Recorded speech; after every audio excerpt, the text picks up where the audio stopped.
Welcome to the March meeting of Transit Riders Council. Can we have an approval of today's agenda? Thank you.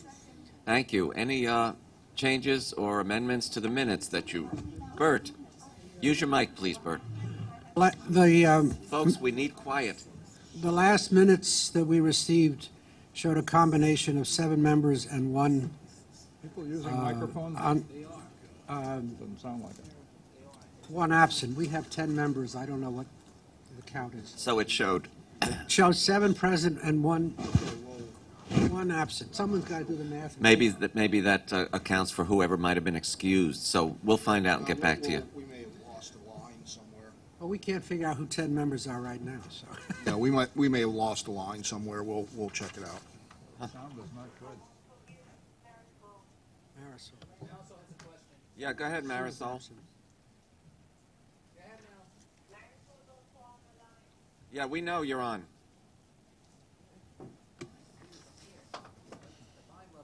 Unfortunately, we have a tech problem today. And if you're on the phones and you need to say something, please speak up. Okay, so yes, go ahead. Correction also on the minutes is my last name is spelled wrong. Wow, that's You sent us something. I know, but I just want to make, you did tell me to make sure clear on the Yeah, record. we went in and Good, right. No, it's good grief. Corrected the places where it was Thank you. grief. So And just to let you know, Bill, Debbie's last name is also spelled, the last name was wrong, but I, through and corrected. because she's We went through related? and corrected all Huh? the Is that because griefs. she's related? related, yes, We thank went you. through and corrected all. But, Yeah, we went through and corrected all. but I the do want to griefs. thank you. Her first name is correct for the record. Okay. Make a motion with all the corrections to be approved? No.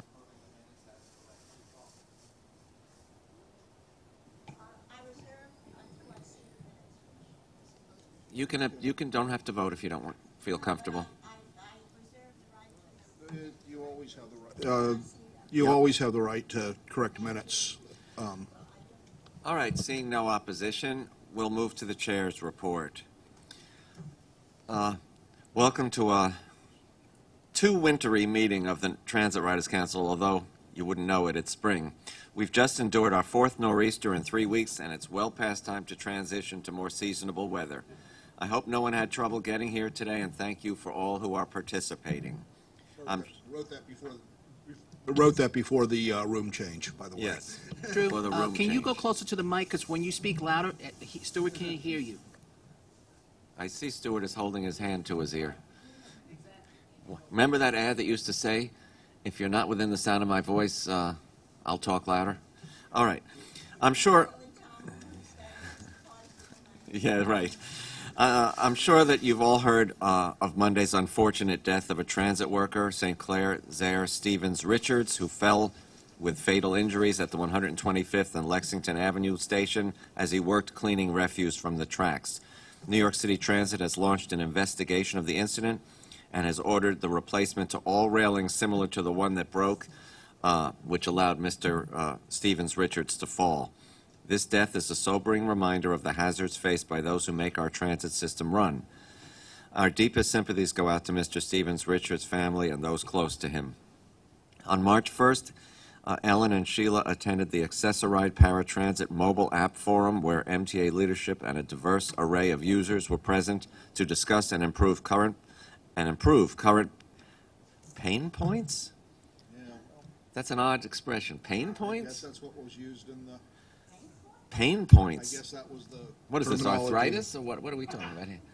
Anyway, Yes, with that was problems the with the terminology program. that was used. Later that evening, they attended a forum entitled Finding Solutions to Our Transportation Crisis that was hosted by State Senator Brad Hoylman and Senator Liz Kruger.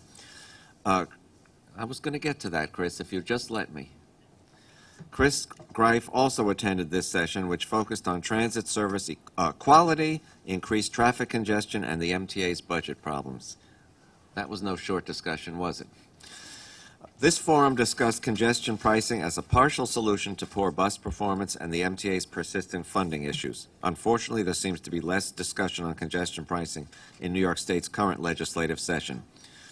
While the Fix NYC panel returned recommendations, a congestion pricing plan did not appear in the executive budget or the governor's amendments to that document, nor was one included in either one House budget advanced by the Assembly and/or Senate. While the Fix NYC recommendations envisioned a phased approach to bringing a full congestion pricing system to the city, the lack of traction that this idea is having is troubling. And I will get a little more into that in the board report. As I'm sure you've heard, MTA announced 8 winners of the Genius Transit Challenge on March 9th.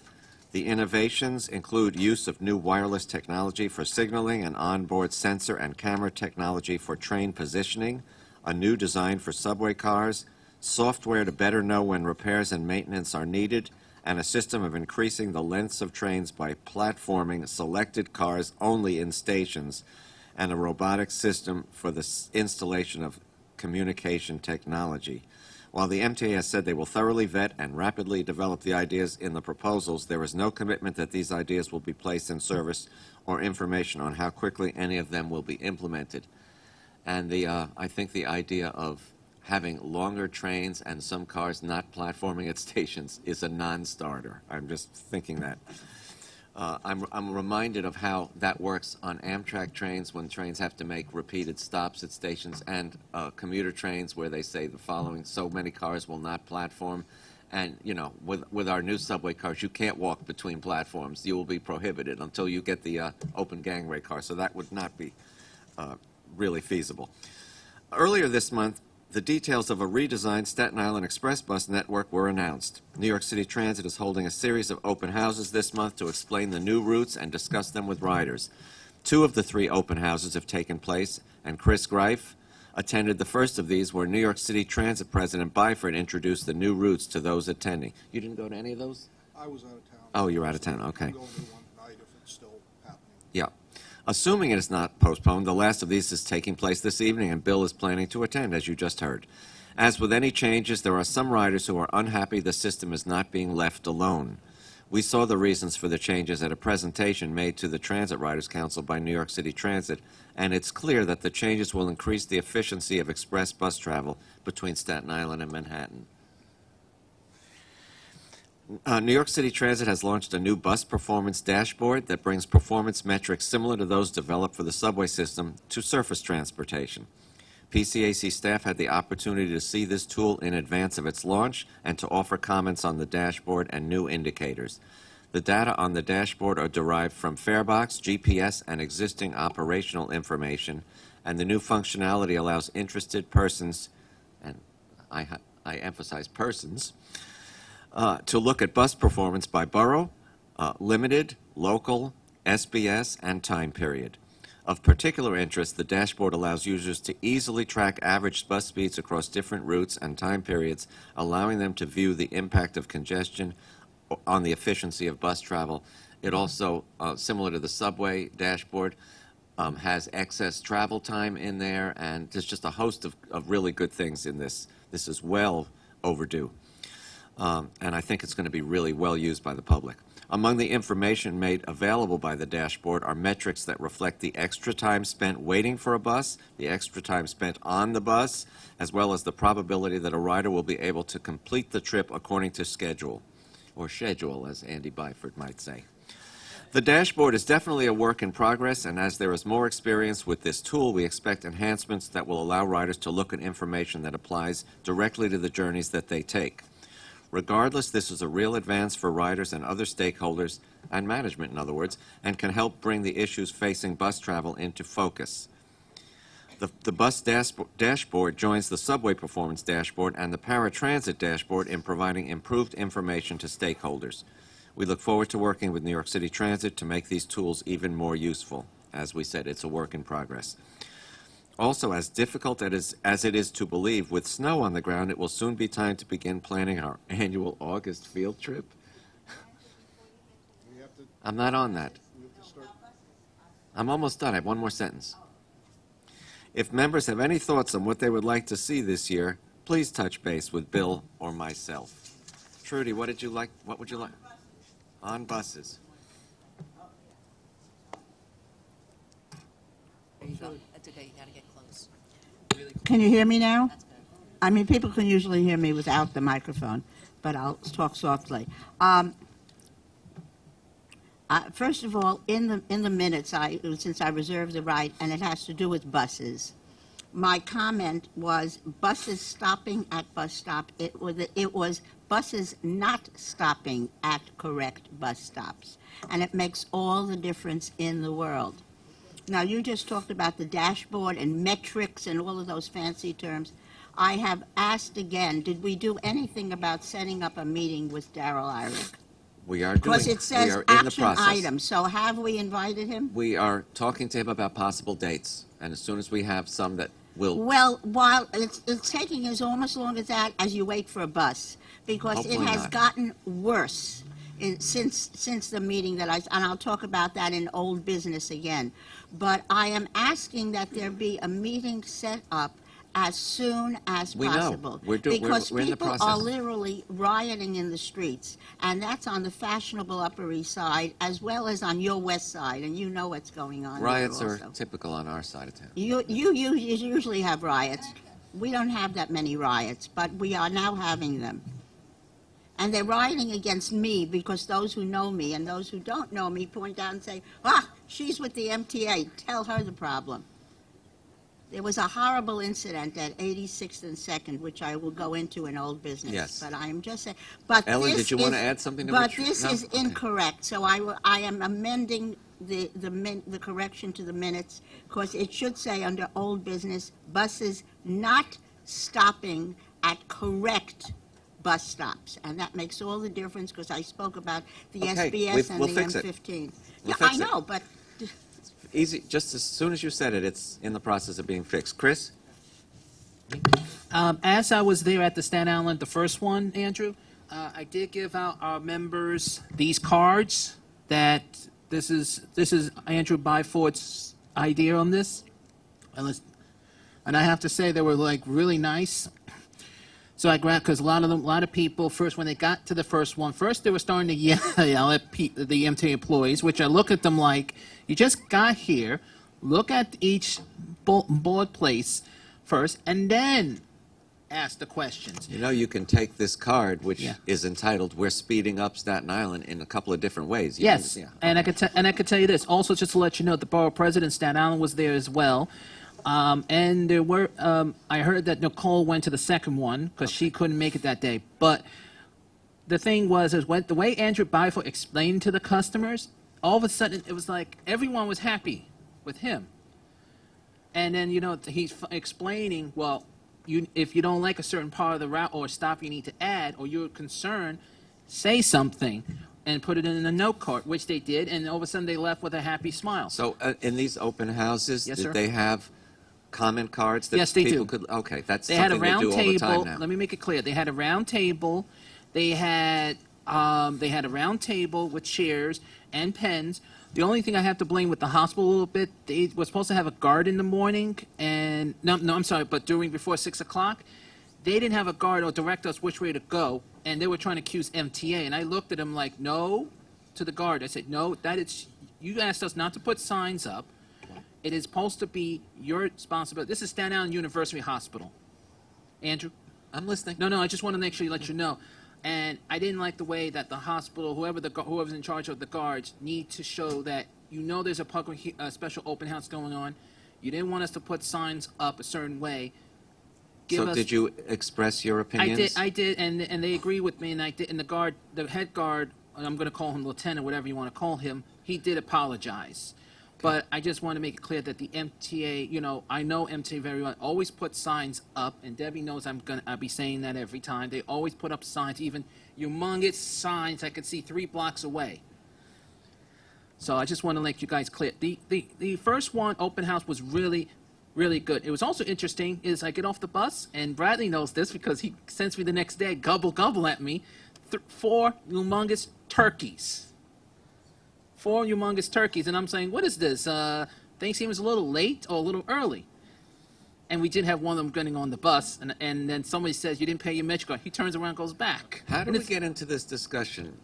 I'm just trying to It's see the entrance of when you get in there. There are turkeys outside front of the the hospital. discussion of this, is this because it was in the chair's report? Is that why we're discussing the Staten Island Breast?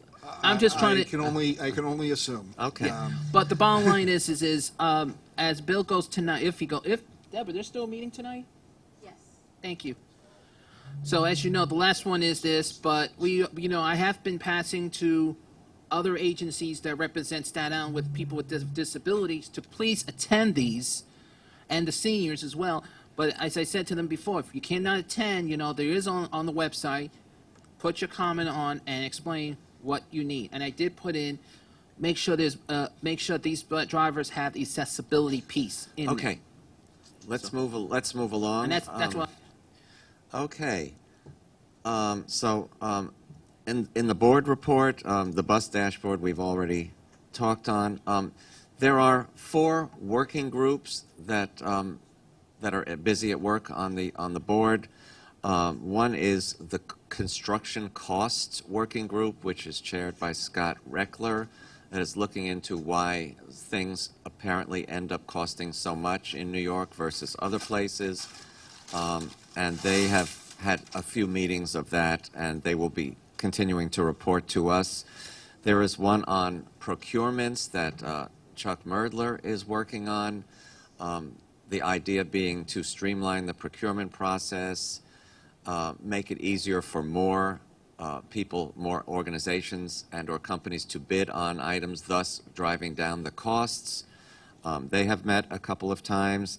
There is one on paratransit that Veronica Vanderpool is chairing, about making the system more usable to those who use the paratransit system, and that is actually making great progress. And then there is one on accessibility, making stations on both the transit system and the commuter rail lines more accessible, and that is chaired by Ira Greenberg, and they have met a few times as well. They are going to continue to meet and give reports at the board meeting, and this is all good. I believe there will be a couple of other working groups set up eventually. There is one that I think that might be on fares that I want to be part of, so we will see where that goes. There was a long discussion on not only the concept of congestion pricing, but whether the Fix NYC proposal and the various amendments that people are talking about making to it are the right ones for the MTA, whether the MTA should be taking a position on this. Some members said that while they are in support of congestion pricing, they don't know that they would vote to advance it because they wanted to be agnostic. That's the term everyone seems to use these days, on what a new sustainable funding source might be for the MTA. It apparently does not look like anything is happening before the budget vote, but several folks, including the chairman and Pat Foy, have said these things can happen after a budget vote. But because this is an election year, and people are running back to campaign for various folks that are running, it's not looking really terrific like there'll be a vote. We at one point thought that the for-hire vehicle charge, which would give the MTA some relief and which actually could be, if voted this year, we might see some of the results of it in 2019. There was a thought that maybe that was the first phase of the Fix NYC proposal, and that might be voted on as it stands at this moment. It doesn't look like anything is getting voted on. Of course, it's all subject to change. Okay. So we will see where all of that going. On the issue of congestion pricing, there was a pretty long discussion on whether the Fix NYC proposal is the right congestion pricing proposal, or whether some earlier or possibly later versions of that plan, or just the plan in general, a congestion pricing plan was right for New York, and if the MTA should even be taking a position on it. The chairman has said that if the group wanted, he would bring it to a vote.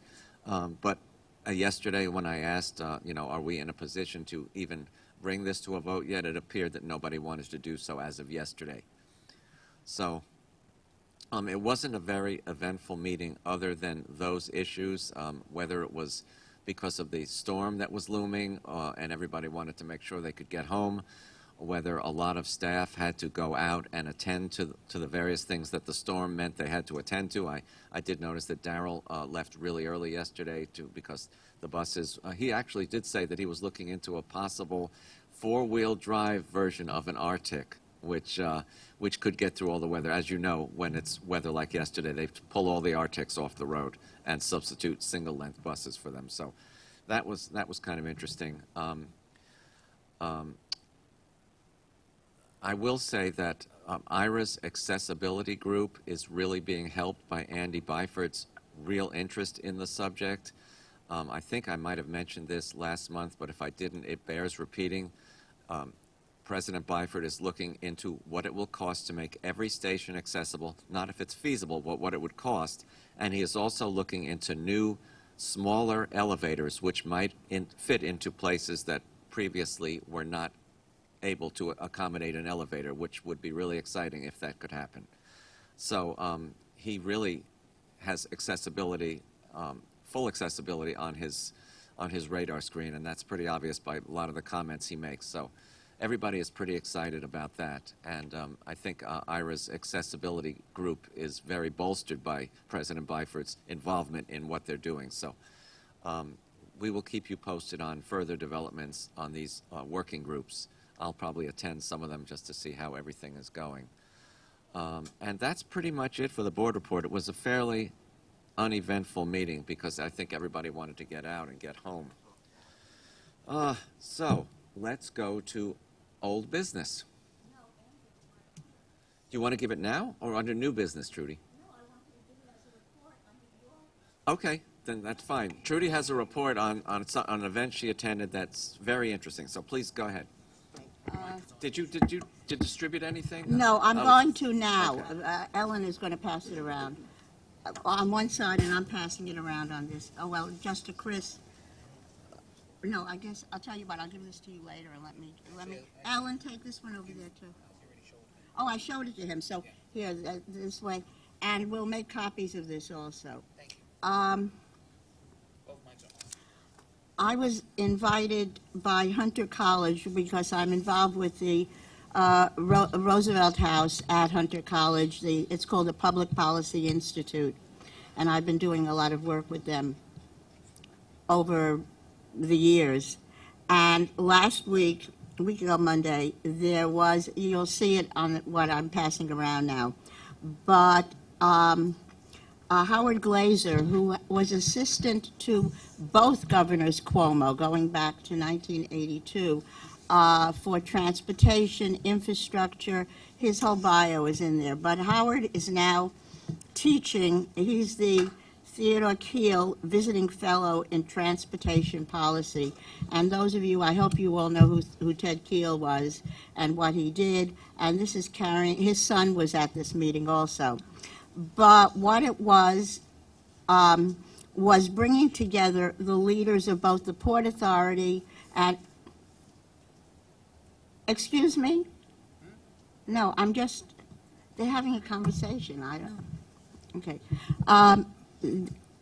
It was bringing together the leaders of the Port Authority and the MTA, and it's really interesting because there is such interchangeability, which I didn't even realize until, and if you look at their bios in the thing that I'm passing around, but it was Joe Loda, Pat Foy, who used to be the head of the Port Authority, Rick Cotton, who is now the head of the Port Authority, but was working in the governor's office and handling infrastructure and other things. Scott Reckler, who used to be on the board at the Port Authority and is now on the board, a colleague of Andrew's on the board of the MTA, and Howard Glazer. And what they basically discussed, and I will give a full report later because I said I would make this brief. And Scott Reckler is RPA, of course. And he is also, that's right, and he's also the head of RPA.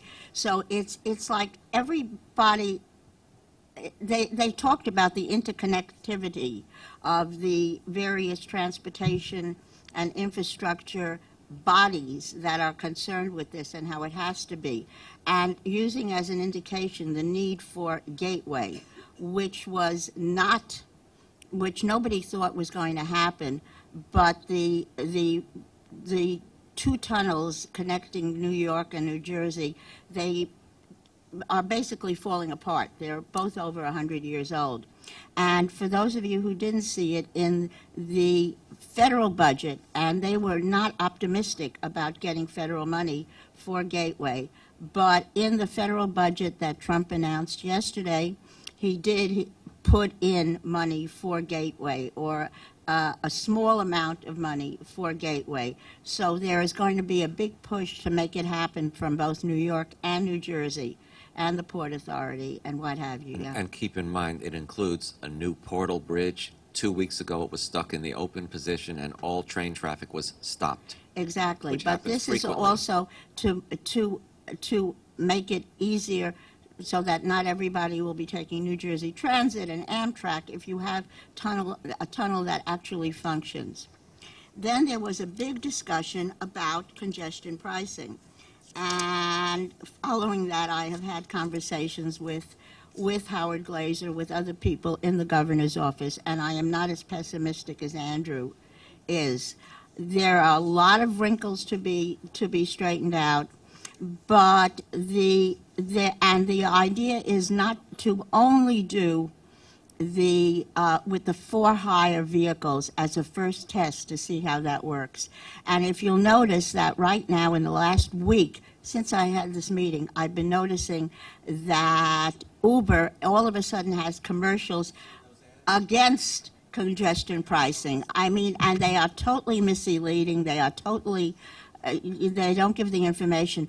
But why is Uber doing this? Because it looks quite possible, according to all of these people, that some form of congestion pricing will go through, and the most likely is as a test to see how much it relieves traffic.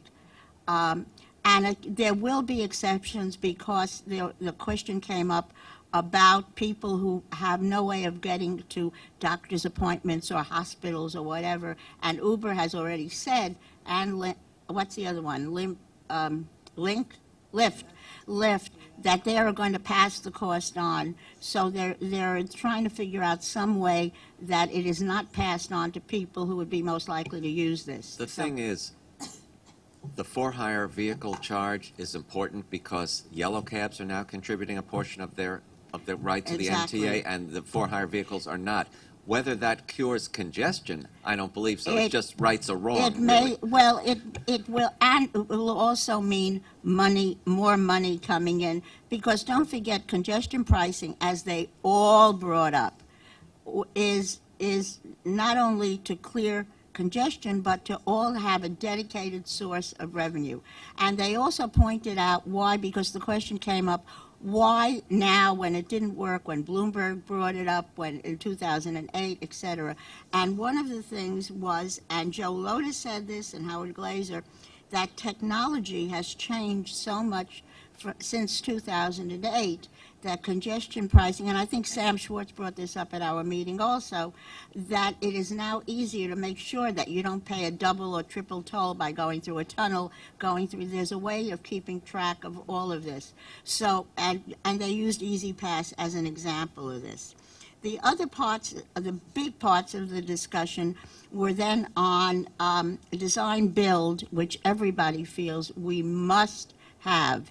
And even though technically MTA, not being a city agency, should have the power of doing this without getting into all the politics involved, there are also been objections raised by the city constantly because of what's going on between the city and the state.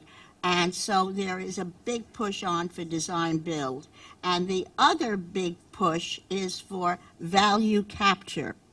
And I won't, if you don't know what it is, I'll be happy, because it took a while to explain what it is. But basically, that's how the number 7 line extension got built. Add, Trudy, that yesterday during the board meeting, there was a brief discussion of value capture, and it was clear that the city is not a big fan of that because it, it would take some of the money that increased value brings to the real estate taxes they get and give it to another entity, i.e. the MTA. Yeah, go ahead. Just at the same time, I thought that what Polly said was not throw out everything, but that it needed more talking down the line, Yeah. that what it's getting proposed right now is grander than what they foresee would be. So it's just, it seems like. Did you ever hear the line about talking something to death?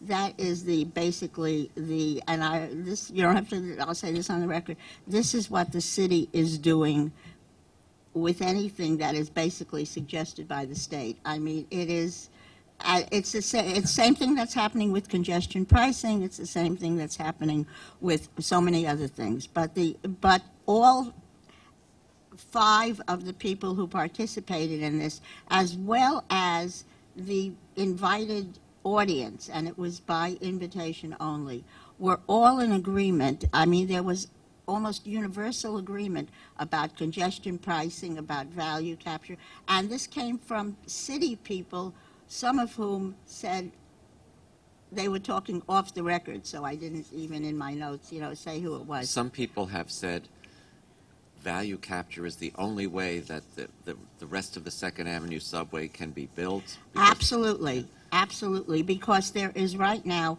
no money in the federal bill that came down, and I spoke to some people, in the federal government also, and there is right now in the whole infrastructure whole package, it's not really an infrastructure package from federal money, there is nothing for New York or Phase 2 of the Second Avenue subway. Remember when Congresswoman Maloney held her? Because she got a call from the White. I did that press conference with her. That's why I'm just telling you that as of right now, as of this morning, okay, because I had some other conversations since this meeting, and there is nothing for. I mean, it's a miracle that some money got in for Gateway. But basically, to put it in a very technical way, New York is being screwed by the feds. And there's no other way of putting it, for infrastructure, for transportation, and everything. Pretty ironic, isn't it? Can I ask, Yeah. has there been a study, had value capture been used for the Phase 1 of the Second Avenue subway? How much that could have brought in? Yeah, there is they could have,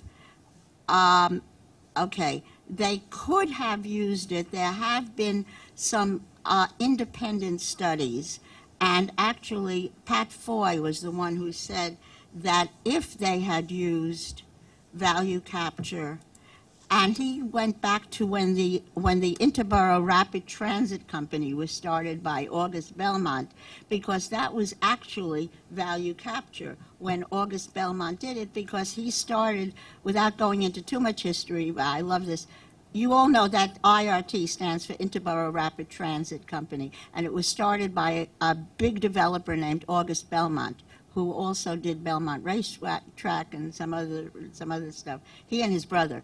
I forget which one did. And for But whom whatever the it island was, is named. that the reason for doing it was so that there would be development, and that's what value capture really means, that if you build something that then brings in money peripherally, real estate, etc. So yes, there was conversation about that, and as I said, I'm looking at my notes, it went back to August Belmont.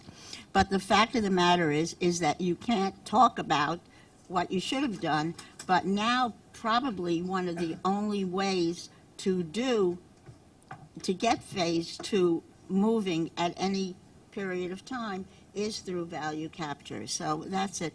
I mean, and I can go on into more details, but I think, let me just tell you that the other thing is that they were so adamant about needing design build and have to have more design build projects. I mean, LaGuardia, the redevelopment of LaGuardia Airport is totally a design. The MTA has definitely moved in that direction. A build project. The Port Authority, though, has moved even more.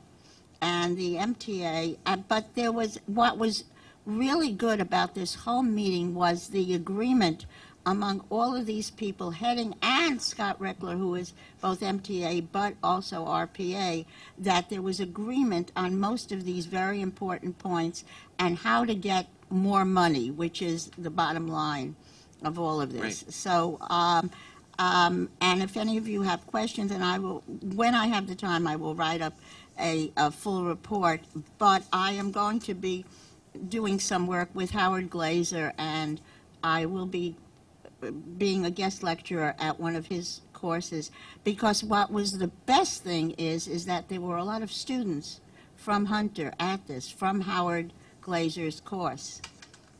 And they are the interest, well, we have some wonderful young people right here. So the interest in transportation and funding and coming up with some ideas, and also all of them agreeing on design bills and value capture. Those are the two key words these days. Okay, So, thank you, Trudy. Yes. Anybody has any questions or anything?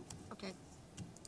All right. And if you like, we can make copies of what I'm passing around now, because I need them back, the program, and you can send them out or put them in with the next minutes or something, okay? Great, thank you. And I had a separate question, because I know after Trudy's report, you asked any questions. I didn't get it, because I thought we were going to Trudy's report. I had a What's your on question? report. Sure. Yeah, Yeah. just take one. Question about IRA, about the accessibility committee. When do they meet? I believe they have met twice, maybe 3 times, and it's usually fairly hastily called, although sometimes they're planned well in advance. I can find out. I know that they definitely reach out to various organizations. I didn't know we have that kind of committee, because it would be nice that me and Edith, or even if It's a working group of the board. That's yes, what it but- is. But can we attend? It's not a committee. No, I don't believe so. I mean, they might reach out to organizations for feedback on various things, but I believe they're not open to the public. I think then I'd like to bring that up onto new business, because I have something like to add into that. Okay, Thank you. let's go to old business. One thing I wanted to tell you, and I understand, and I'm going to ask you from now on, when Bill, when there are invitations to things like this, not just to post it on the website, but to actually send it out to us so that we know about it. Because last week, I'll pass this around also, because now it was canceled last night, because, and I'll pass it around, but at the Museum of the City of New York, there was a forum with Joe Loda and Veronica Vanderpool, who was on the board, and it was all about. Well, I'll pass it around so you can see it. It's It was canceled, not postponed, right? no, it was as far as I know. But I am going to ask, and I found about this because it was given out at this Hunter College meeting. But Bill, I will ask, and Bill told me this morning that it was posted, even though Andrew didn't know about it either. So if there are any events like this, I'm going to ask that we please get notified, in an email, Yeah. like we get about The new everything else. date's April 26th, so. Okay, but anyway, and it's not, this is, And it's it's 20, it's well, an- I'll pass it around if anybody is interested in going. It's $20 a ticket. I mean, it's not a freebie. So, but we should know and have the opportunity if somebody wants to spend $20, Okay, you know. we're moving along and, now. And there is one, no. We have and- to move along. I know we have to move along, but I just wanted to say one more thing, because I forgot in my notes, and I know this came up at the board meeting yesterday, and then it was all over New York One, about the necessity or the possibility of doing away with the every other year fare raise, and the public is really making a stink over it these days. And one of the things that they came up with, the idea of congestion pricing, and Howard Glazer and Pat Foy both said this, that if it works out, it could be used to offset future every other year. It could be, We've with an said that. emphasis on the, I don't know if that came up at the board yes, meeting Mitch yesterday. Pally raises Okay, it. okay, I just wanted to, But the chairman did make a point of saying that, absent any new source, that the every other year fare hikes are still on schedule. Old business. did you get one? Oh, you got this. Ken, go ahead. Thank you. Ken, your mic's on. Just turn it on. Okay, thanks. Subject is bus drivers making stop announcements. Years ago, the results of my federal court case was that the court ordered over 90% compliance, and then for a while I was seeing periodic surveys showing over 90% compliance. Lately, it's not been that good, and I have not seen a survey result in probably a year or two, and my personal experience lately is it's about 50% compliance. So what can be done about that? Are you finding more compliance on certain routes and less compliance on other routes, or is this just an overall thing? Overall, I should say that on the new. Wait. Deborah, did you want to answer that? Can you use your mic, please? Thanks. Hello? Yes. I was just going to say there's a whole grid of accessibility issues that's been developed, and the bus announcements is one of them. So as part of this overall accessibility efforts, that's something that's going to be further explored as well. thank you. I will say that on the new Arctic SBS buses, there is an automatic Yes, there is. announcement that automatically goes as soon as somebody pulls or actually it even goes on if nobody is pulling to the strap to get off, that says the next stop will be. But I've only noticed it only on the It's on the newest buses. on the new, The no, new- but only on SBS, on the SBS Yeah. routes. But, so I'm hoping, will that be on all of the future Future bus buses. orders? They've got they're doing evaluations on different technologies. I think that's still in force. And the M15 SBS is one of the places they're doing one of the systems. There's a different system on the S79 SBS, and then there's another which I can't remember. I can't recall. Yes. Yeah. It's also in Brooklyn as well. It's actually on the B46, and it was on, no, well, I didn't, yes, there is an SBS, but I'm also going to say they're also on the local, on the new, on the It's the blue. newer buses. Yes, the blue ones. Yes, exactly. Because it's also on because it does speak when it gets there on the local, it says B46 local. Not in that voice, I hope. Well, not that way, but you know what I mean. Okay. All right. Other old business. All right. We'll,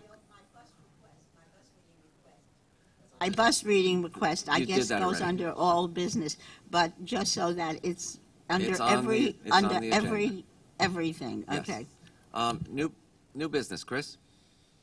I liked, earlier, as I mentioned, part of your board report, I like to request a letter that, with Ira now being on that accessible committee, I'd like to know, can we be a part of that committee? If there's a It's possible, not can we open to put? the public, those meetings. I didn't say for the public, I'm saying as, because as you know, right now, we do have, I'll say Edith, if Edith was here, she would have said something at the same time, but it would be nice if we can send a letter to remind them that we are concerned about some stations. Edith has given feedback to that Yes. committee. She's Can one of we, the people. Yeah, can we make sure if feedback or something or a letter can be approved to these stations are supposed to be accessible, but if they're going to ever have in the near future, I'm not saying now, but in the near future, because right now we know he just started, if there's possible, can we have something like a meeting with them to come here or a forum? I don't know. I'm just bringing it out. I'm waiting for any other one additional. I'll ask Ira what their outreach to community and organizations are. I know there is a procedure because they've already reached out to Edith and others. So I was not. there was an announcement yesterday of a new group of accessible stations that are coming online in this year and next year. So it's like 118, 125 now. It's going up to like, Can I respond to that quickly? and- forget now. and Remind many, people, But it's an increase. what? Hold on one second, I didn't finish. But if you do get that update list, Andrew, can you please share that? Yeah, I will. Because, and second, can you please remind them to put me in? Because as Edith is on maybe on another hat with DIA, but in another world, I do deal with disability and seniors. It will be nice, we all work together. I'm not asking to be on the committee. I'm just saying, like, if they want, if they ever invite. Yeah, I'm going to find out from Ira who he's reached out to. Yeah, but let him know to please use my name and phone number if he needs to call me or something. I He have knows where to find you. second, no, but a second one. I'd like to know I'd like to know, is there a way we can put a compliment to a letter to the cleaners and the workers who've been shoveling snow? Is there a way we can put a letter out saying that, because today, it's not been easy for them to shovel, the snow, putting salt down. We can send a thank you to Yes, a letter of President appreciation. Thank you, Biden. Ellie. Ask That's him a to that's a better. express. I like your word better. Appreciation for the subways and buses. And Sheila said we can post a thank you on social media as well. Wow, you guys are reading my mind without even needing to take another sip of coffee. Thank you. But it can is it possible? Because to be honest with you, just today I'm We seeing. can do it, Chris. Can I put? Can I? I It's know. done. Can I finish a sentence? What I'm trying to say. I know it's being done, but can I say thank you? Thank you. You're welcome. Yes, Ken. Yeah, quick addition to the comment about accessibility. I think we need to remind ourselves that accessibility is more than just wheelchair users. If we're talking specifically about wheelchair users, that's very important. I agree, that's top priority. But say wheelchair accessibility, but accessibility can also mean for blind people having Absolutely. approachable signage, announcements for people that have hearing impairments. So, there's a broad spectrum of accessibility, not just people with wheelchairs. Although, as I say, that's primary. Thank you. And Ira, I know, I've heard Ira talk about both of those issues, so the board committee, the board working group is working on those as well as wheelchair issues. Yeah, we definitely know that. Matt?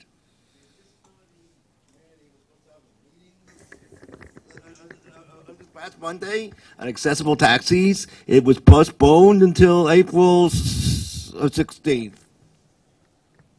Okay, thank you.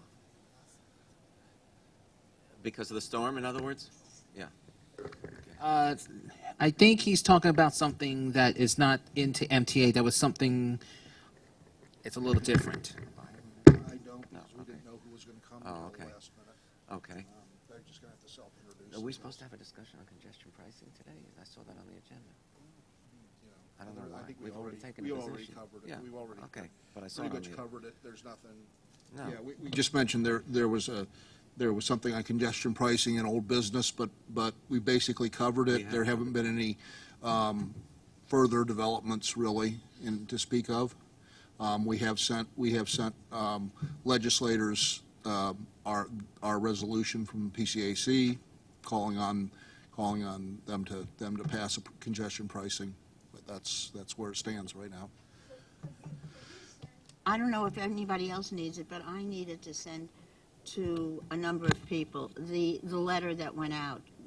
You were going to send it to all of us Okay. also, with the resolution. Okay, I can send you a Could you copy of. just email it, please? I mean, Yeah. we sent it by email because No, things that's what take- I mean, yeah. Things Could- take time to get through Could the. you email Yeah, I'll to send me, you. and I don't know if anybody I else mean, wants to see it it's very also. brief and. Yeah, I know, whatever it is. But I'll send it There are to some you. people who want to see it. Sure. Who are Sure. going to be pushing and trying to help this go along. And the Manhattan Borough President, who did not get a copy of it, even Okay. though she should have, so. Well, So if you can just send it to me, I'll take care of getting it out. Okay, I'll send And it. I don't know if everybody else wants to see it also, since everybody voted on it. Maybe you Okay, just want I'll to send send it it out around. to the whole TRC. I'll send it around. I Yeah. mean, you can send it to.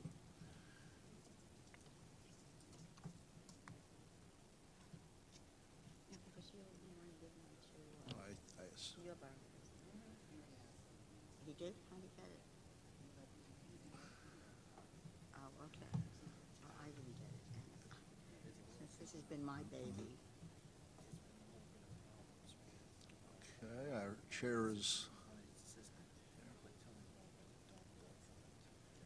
Who was that? I don't know.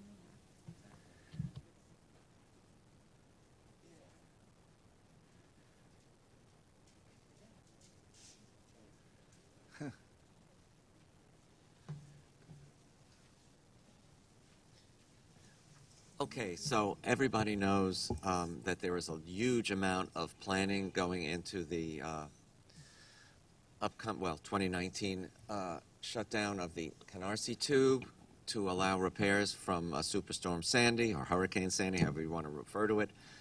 This is a working team of New York City Transit, Operations Planning, and New York City DOT. So we're happy to introduce to you today Jeffrey Hanft from Operations Planning and Aaron Segura from New York City DOT. You have an actual visual presentation for us? Or you do? Okay, great. And we're going to go into a little more detail on some of these proposals for the L train shutdown, which is June 2019, is it? April 2019, there we go. Well, it's not April yet, but.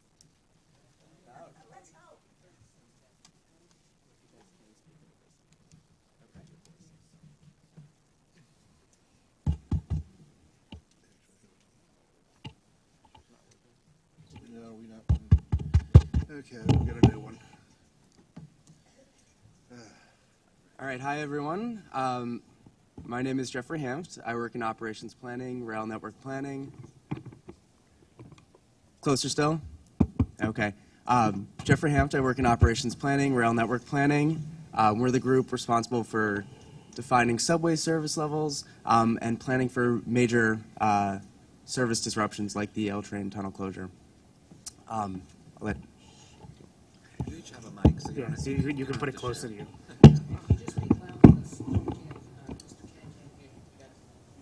And I'm Aaron Sugiura from New York City DOT's Transit Development Group. We work with operations planning on all sorts of bus-related initiatives around the city and working very closely on the L train shutdown. So as we move forward and present our draft conceptual plan today, we wanted to kind of back up and talk a little bit about what's informed our planning process so far. And a huge component of that has been a lot of community engagement. We've gone to over 40 community board meetings, workshops, open houses, solicited feedback on the plan, and some of the more frequent comments we've heard are that our temporary buses providing mitigation will need dedicated lanes. We should provide many different modes, ferries, buses, additional subway service. Our interborough buses that will provide mitigation service should take people and connect them to the subway efficiently and quickly. Where bikes will be an important piece of this mitigation, they should be physically separated to provide safe facilities and not be disruptive to any of our planned bus routes. Any of the street design should consider emergency vehicles and curb access, and that we also need to balance the needs of other community members, drivers, and people who may experience traffic spillover on their residential streets. In addition to the community outreach, we've done a lot of technical analyses. Those include investigating our current travel patterns. An example of that is this bubble map on the right there that shows the destinations of Canarsie Tunnel users. We've done a lot of traffic and transit modeling in conjunction with our colleagues at the DOT, and that includes testing of multiple scenarios, different service patterns, different service levels, different assumptions for transit priority in the road network.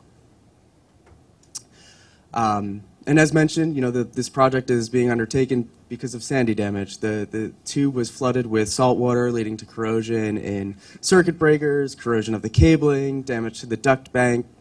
The tunnel needs a complete overhaul. And to date, the contract has been awarded. That was awarded in April 2017. And the 15-month closure will begin and is on schedule to begin in April 2019. And we should note that there is a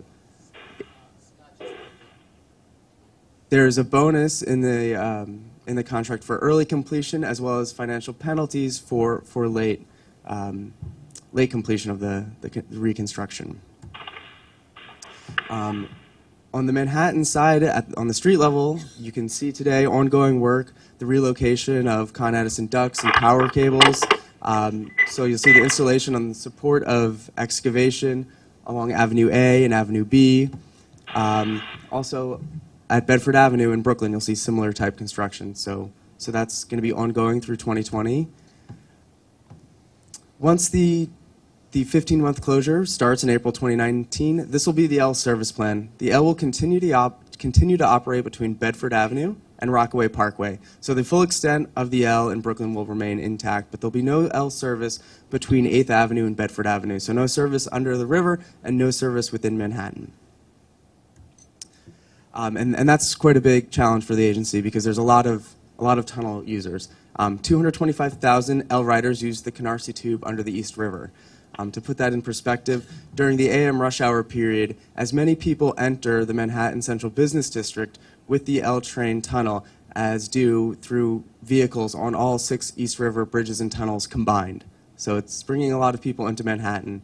And that's visualized by those users in blue here. It's a large community of riders. Another 50,000 riders travel on the L just within Manhattan. That's busier than the busiest New York City Transit bus route, and it's significantly larger than the 30,000 people who use the M14 A and D at the street level on 14th Street today. And then finally, there are 125,000 L riders who travel just within Brooklyn. So those people shown in green there will continue to be able to use the L in the same manner that they do today. So our strategy for making sure that people can continue to travel when the L train tunnel is closed is increased alternate subway service. So that's kind of the first tier of alternate service is more subway service for diverted passengers. More service on other lines. It also includes temporary bus service in between Brooklyn and Manhattan, as well as temporary ferry service. In addition, we've programmed some station access and capacity improvements, and working with the DOT, considering more bike and pedestrian infrastructure, as well as peak period traffic management strategies on some of the roadways that our temporary mitigation will use. So as mentioned, that first tier of alternate services is subway service. And so we'll see increases on the G, J, M, and Z. And the graphic on the right is one of our transit demand models, and this shows the new paths of current L riders during the closure. And as we'll see, a lot of passengers are diverted towards the J, M, Z, and the G train, finding paths into Manhattan via the 7, E, and M. We're also going to run the JZ trains local from Myrtle Avenue to Marcy Avenue to serve that intermediate demand better during the closure, as well as allowing some free out-of-system MetroCard transfers to help people navigate around the tunnel closure. Some permanent station improvements during the tunnel closure. Some of these are being undertaken to take advantage of the construction period, and others are programmed capacity improvements that will be necessary during the closure. Most notably, at First Avenue, there'll be a new entrance at Avenue A, as well as elevators, Third Avenue will see the pilot for New York City Transit's platform screen doors program at Third Avenue, and then 14th Street, there'll be escalators from the L train platform to the mezzanine level. Bedford Avenue, additional stairs, stair capacity, and an elevator, and other things like additional stairs at Marcy Avenue, reentry, reopening closed entrances at Hughes Street, as well as a number of other. At Driggs Avenue at Bedford, right? Yes. No, the elevator will be at Bedford Avenue. So there's something new happening at the Driggs Avenue end. That's the additional stair capacity. But there will be an elevator at the Bedford Avenue station, but it will be at the Bedford Avenue side. So now talking about the interborough bus routing, we have planned for 3 routes that'll connect riders between Brooklyn and Manhattan. There'll be high-frequency routes with combined frequencies approaching 70 buses per hour in the rush periods. 2 of these routes, known as L1 and L2, will begin at the Grand Street L station in Brooklyn, travel via Grand Street over the Williamsburg Bridge, and stop at Delancey, Essex. The L1 will follow the same alignment as the M15, going northbound on First Avenue and stopping at a new bus stop on 15th Street between First and Second Avenue to serve the First Avenue station ridership market. And then the L2 will continue via Kenmare Street and make a clockwise direction loop through what we're calling kind of our Soho loop there with connections at Spring Street, Prince Street, and Bleecker Street, Broadway, Lafayette. The third route will begin at North 5th Street, called the L3. It'll travel over the Williamsburg Bridge. I should point out, too, that it'll make an intermediate stop at South 4th Street in Roebling, then travel over the Williamsburg Bridge, stopping at Delancey, Essex, and traveling via that clockwise Soho loop as well. So Jeff sort of walked through the different transit services that New York City Transit is looking to operate to make up for the loss of the tunnel during the closure. We're planning to do a series of bus priority measures on the streets that those routes would run on. I'm going to go through them throughout the rest of this presentation, but just to sort of highlight connecting the L1 and the L2 to the bridge. On the Brooklyn side, we're looking at bus lanes on Grand Street, HOV restrictions on the Williamsburg Bridge, and then bus lanes on Delancey, exploring Kenmare. We're still earlier in the analysis for that piece of it. Allen Street, and then 14th Street, which I'll get into in quite a bit of detail.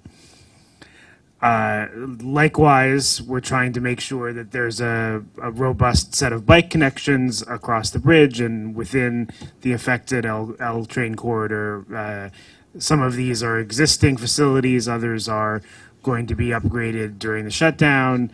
The key pieces of them are Delancey Street, 13th Street, and 20th Street. Those are the big additions on the Manhattan side, and then Grand Street as well in Brooklyn.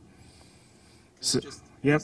something for, aside from 14th Street, these new bus routes, are they going to be just painted bus lanes or physical barriers separating them?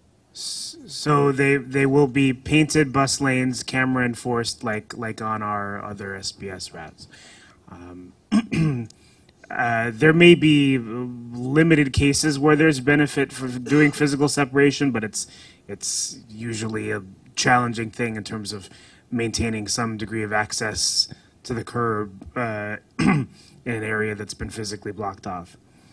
So in terms of strictly the Cross River market, Jeff mentioned over a bus a minute during the peak period, with the target of trying to get to a reliable 25-minute travel time. And bear in mind that if you're used to riding the L train now from, say, Grand Street to, Union Square, that is going to still be a pretty significant increase in your travel time. That's an unavoidable reality about losing this tunnel. But we have to make sure that these buses are a reliable option for folks. Otherwise, there's some risk that they'll shift to other modes. If DOT was to do nothing in the area of priority for the buses across the bridge, you'd see highly variable travel times. The modeled results that operations planning did projected that next to no people would ride those buses. There would be all kinds of Ubers and everything else crossing the bridge in pooled and unpooled configurations. The J&M stations closest to the bridge would be extremely crowded. There's all kinds of sort of nasty effects here if we were to just sit idly by. So we know that we can't do that. We have to look at this seriously. So this is an image of the Williamsburg Bridge sort of facing Manhattan from the Brooklyn side, just trying to illustrate the way that the bridge operates in this direction. At present, large vehicles, buses and trucks, can only operate on the outer roadway because of height restrictions and because the bridge is 108 years old or something. They also can't ride two abreast.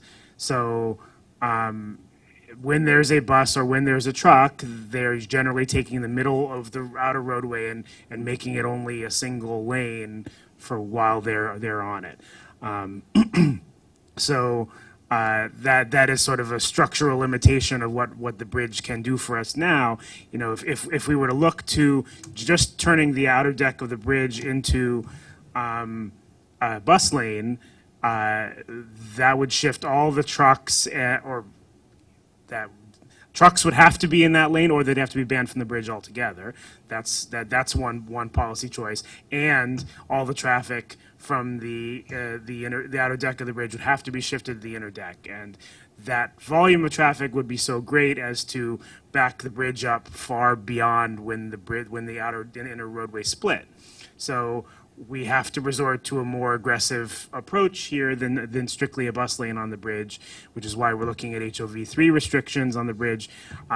Worth noting, though, that we're talking about HOV3 and trucks and buses, because, again, we're not looking to severely curtail the ability for commercial vehicles to use the bridge. Not all of the East River bridges are open to commercial vehicles because of physical constraints, so we can't really take one out of the network without really heavily overloading one of the other ones that can handle them. So in terms of the policy, we're looking at both directions and effectively all lanes, because you can't just do an HOV3 lane on the bridge for the reasons I just described. And the hours are still, so we've been going around in the outreach in the last couple of months, and we've been getting feedback on what people's reactions about the hours of this would be. Certainly from the perspective of NYPD, from the perspective of the MTA, and certainly from our perspective, something that's coherent and easy to understand is always better to enforce and manage than something that's got a bunch of Swiss cheese cut in it that's 2 hours here, 2 hours there is not really an effective policy. In terms of enforcement, one thing that the MTA and DOT are working on is a proposal up in Albany to allow for a temporary period of automatic enforcement of HOV on this bridge. The technology exists. It's currently used on the Verrazano to verify HOV occupancy in a particular part of the Verrazano Bridge. It's a question of being able to use it to send summonses to folks that are driving on the bridge that don't have 3 or more passengers. So we're hoping to get that through in Albany. You never know with Albany, but it looks fairly encouraging, considering the alternative being that it would be very resource intensive for a long period of time, for a lot of the day for NYPD to make sure that this was adequately enforced. Over and above that, we understand that we want to encourage carpooling where we can, and we'll be using our transportation demand management program called Go Smart to sort of market both the transit options to people that will be continuing to take transit and how those options might change, as well as how people will be how they might be able to avail themselves of carpool options. So just on the subject of the hours of the HOV policy, we always put this chart on the page. The red line is the average speed on the bridge now throughout the day. It basically drops down significantly all daylight hours. So that's somewhere around where we'd want to wind up with a policy, but we realize there's a lot of stakeholders that need to have a say on that. So just zooming in briefly on the other side of the bridge, on Delancey and on Allen Street, we'll be adding the bike lane on the sort of eastbound side, a two-way facility on the eastbound side of Delancey Street. That's happening fairly soon, in the next several weeks. And then closer to the shutdown, we'll be implementing the temporary bus lanes, like on an offset configuration, one lane out from the curb in the westbound direction, and then on the curb in the eastbound direction. It's worth noting that there's only one bus route on this stretch of Delancey Street now, the B39. It doesn't run very often. So it's worth, just as a framing here that that a lot of these transit services are going to go away. So a lot of this transit priority is going to go away when this is all over. There won't be a need for a Delancey Street bus lane once the L train is back up. Similarly, on Allen Street, although we do have some hope that we can work to retain this bus lane because the M15 runs in both directions on this stretch of Allen Street and would provide some significant benefit to the M15 and one of the tougher stretches of that route where there's no bus priority now.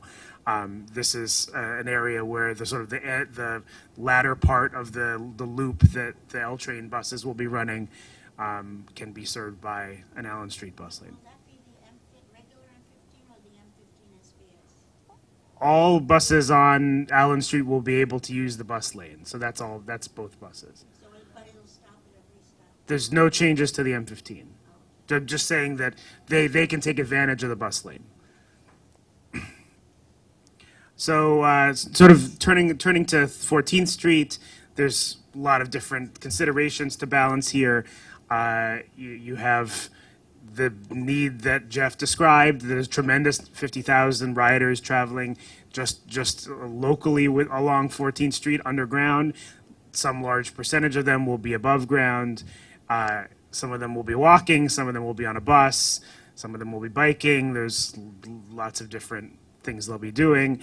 And then, we've heard a lot from the surrounding neighborhood about the concern of spillover traffic from what we might do to prioritize buses. So, this is how people are getting around now on 14th Street, or now they're getting around mostly under 14th Street. That subway is, in the peak hour, moving 29,000 people, and walking on the surface, obviously another important element to the mobility picture. We're going to have to accommodate a great many of those riders on the L train above ground. Certainly not all of them are going to make the same trip exactly the same way as they did before, but some of them who have their destinations on 14th Street or will be making connections there are still going to be using the street, and they'll all be on the surface at one point or another. So, looking at how 14th Street functions now, there are some hindrances to the way it works. The heavy pedestrian volumes tend to make turns for vehicles difficult, and then a bus that's not turning, like the M14 A or D, is stuck behind the turning vehicles. Double parking is a problem on every commercial street in Manhattan and even throughout the city. And then, there's a structural limitation to what DOT can do for crosstown streets in Manhattan, because we want to make sure that there can still be reliable progression of the signals heading uptown and downtown on the avenues, north-south. And over top of this, aside from the L train shut down, we have Vision Zero issues, safety issues on 14th Street. It's all of the types of Vision Zero warning signs. It's in a priority area, it's a priority corridor, and it's got 6 priority intersections. So we have, even just today, our sights are set on 14th Street, and we expect that, depending on the location, surges of 200% or more of pedestrians over what you see now. So we need to be able to sort of protect for that. In looking at the design, we evaluated a handful of different options. We're not going to go through in exhaustive detail about the evaluation here, but it's worth pointing out that we did look at doing standard select bus service where there's akin to what we've done on 23rd Street, 34th Street, 86th Street, et cetera. And we were concerned that the occasional blockage of a bus lane for a pickup drop-off activity is something that a bus like the M23, where it's running every 7 minutes, is something that route can absorb. But a route that's running every 50 seconds is a little bit more susceptible to breakdown in those kind of situations. And Ask one thing because I think we learned a lot from the so-called Summer of Hell and all of the parking lots that were scheduled on the island and the bus service that was going to serve them. And it turns out people went to alternate train stations and didn't use those buses, and they were discontinued. Isn't it, I don't know if you've done origin and destination surveys, but isn't it likely that the majority of people are going to alter their route and just take a different subway, and that some of these buses, either the L1s, 2s, and 3s, or other things, you will find somewhere into the mix, whether it's 3 or 4 months in, or even sooner than that, that they've actually opted for different subway lines, especially if their destination wasn't exactly on 14th Street. And even if it was, if you're within walking distance of the G or the J, M, and Z, and I guess you haven't gotten to it yet, but there are several new transfers that are coming online, which will make people's options a lot, which are great. One of which is going to be kept, is in the next capital program, the Junius Livonia transfer. But, the 21st Van Alst to Hunters Point on the 7, the Broadway G to the Hughes Street J, M, and Z, aren't these things likely to factor into how people decide to? In short, yes. We expect 80 to 85% of current L train users to be using alternate subway services as the way around the L train tunnel closure. So for as many bus riders as this plan assumes or forecasts, it's still a rather small fraction of the number of people who will have diverted paths during the L train tunnel closure. So again, the overwhelming majority of people who will have alternate paths during this project will be on on different subways. So you're correct in that assumption. But just the capacity of the L train when compared to a bus is such that even this small fraction of L train riders represent a high volume of buses needed to move that kind of final 15% of ridership. Let me use one example. If you're in the vicinity of 14th and 8th, and you were taking the L train to Union Square to transfer to the 4, 5, and 6, there are other ways to do that, even remaining underground. Right, and do you mind if I? Go ahead. I believe we have something in What the are back. you looking for? The flow. I'm sorry, I screwed up your order. But No, it's all right. We had a flow map here that. So this does highlight that there are a number of different subway lines that. So again, the line thickness represents additional ridership added to these subway lines during the L tunnel closure, and you see that there are a number of places throughout the system that have lines thickening as a result of the tunnel closure, including on the 8th Avenue line, both north of 14th Street and south of 14th Street into Lower Manhattan, the G, again, north and south of Metropolitan Lorimer. So, yes, we... if you were in, I'll use the same example, 14th and 8th vicinity, and you wanted to get to the Lex line, a fair number of those folks would walk to 14th and 7th and take the 1, 2, or 3 up to Times Square and shuttle or 7 over to the Lex line, for instance. And so you might see additional travel on the 1, 2, and 3 as well, right? Yes, and that is also, I mean, it's certainly not the same kind of additional volume that the J and M are seeing, or the G, but it is represented and predicted in our travel demand forecast models.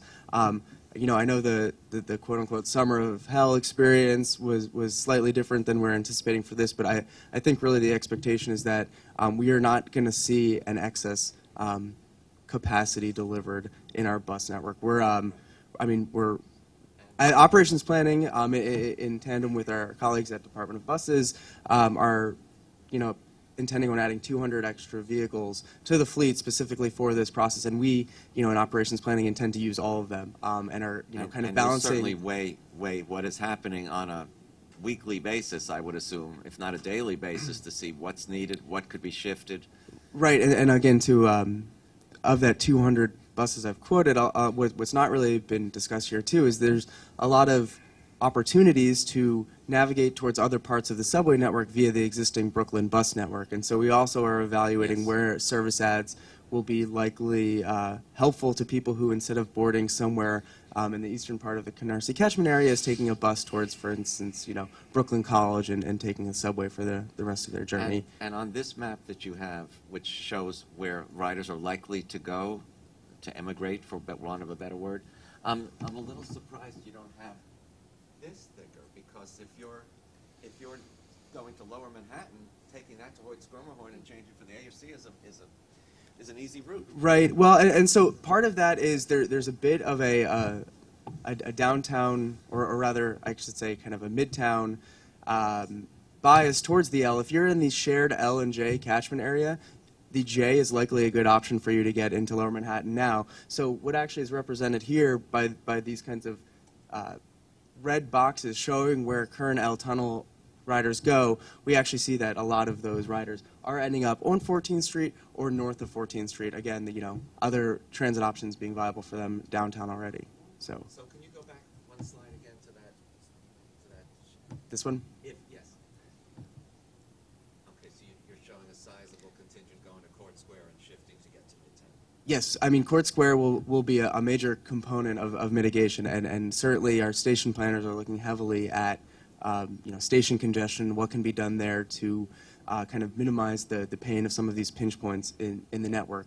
And speaking of that, I should note that some of our assumptions about the amount of riders that do divert to the buses are dependent on these kinds of high-quality, transit priority busways that Aaron is speaking to, and we want to make sure we get a certain fraction of our riders to those buses, because otherwise the demand for some of our transit infrastructure will just exceed what we can supply at Marcy Avenue or Delancey Essex and things like that. Because I see this other hands is have you considered and rejected, or just not even considered, a shuttle bus from Bedford and North 7th to Court Square?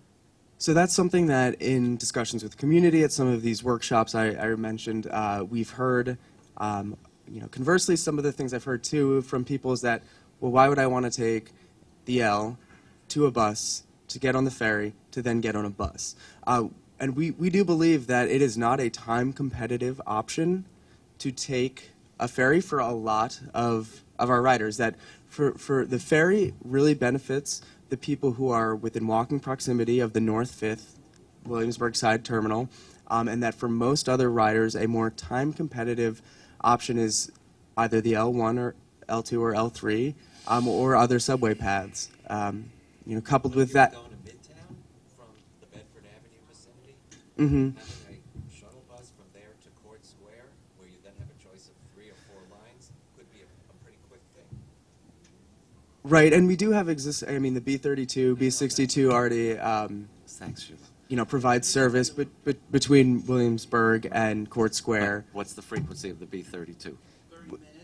Right, so the B32, as Ed mentioned, we're minutes considering per record. additional service ads in the entirety of the bus network, but obviously most impacts will be in Brooklyn, and so the B32 and 62 are certainly candidate routes for additional service during this closure. Yeah, when this started, and then I kind of let it go, but I just it wasn't with you guys, it was with other people. I still don't understand why in Manhattan, on 14th Street, the L line, the east to west, or, cross town, since all the work is going to be done on the tunnel between Brooklyn and Manhattan, why, let's say, starting at 3rd Avenue or even starting at Union Square and going west, why that had to be shut down also, right, and why it couldn't just be operated as almost like a shuttle train in that part. Because there's no yard. No, but you could have a layup track at the end or some way of doing it. I just don't understand. I know there's no yard, but there could be modifications made, even just for those 4, let's say, if not 3rd Avenue, then from Union Square to to 8th Avenue? So, as I've heard it's alluded to, one of the major problems is that there's no access to a train yard, so we wouldn't be able to maintain the car equipment. Additionally, because of the work at First Avenue, the best we could do, First Avenue is a major entry point for a lot of L train users. So the best we could do would be a shuttle between 3rd Avenue and 8th Avenue. And then finally, 3rd Avenue is not designed to operate as a terminal. So the headways on the shuttle that would be feasible would be approaching 10 or 12 minutes.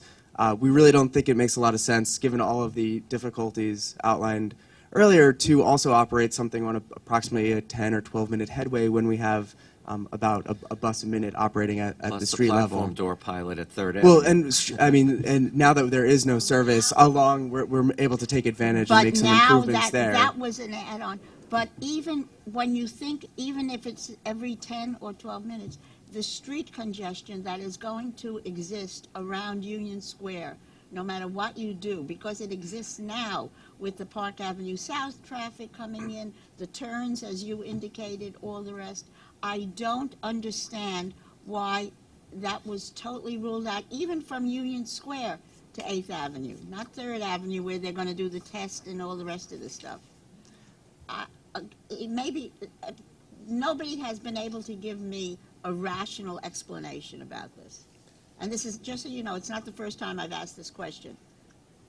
Right, it's something that a number of people have asked, and I think it's been considered heavily in operations planning and in communication with rapid transit operations, and it's just not considered a feasible way to operate. No, a lack of a yard, there is a shuttle, the shuttle train, the S, there's no yard there. Yes, but those are not. Those are, these trains would be physically isolated from the rest of the network completely. The other shuttle trains are not isolated. They're able to access yards and maintenance facilities. Yeah, there's a track that puts it right onto the Lex line. Still, anything to avoid above-ground congestion. And also, I don't know, Aaron, we didn't finish the presentation, so I don't know if we want to return to that or continue to field questions, but. Sorry, I thought everybody was asking questions. I thought it was sorry. All right. I think you were there, right, Aaron? Yep. So back to 14th Street. We're looking at a busway in the sort of core section of 14th Street. We can get into what exactly that means in a moment. We compared the different travel time options for various types of treatments on 14th Street.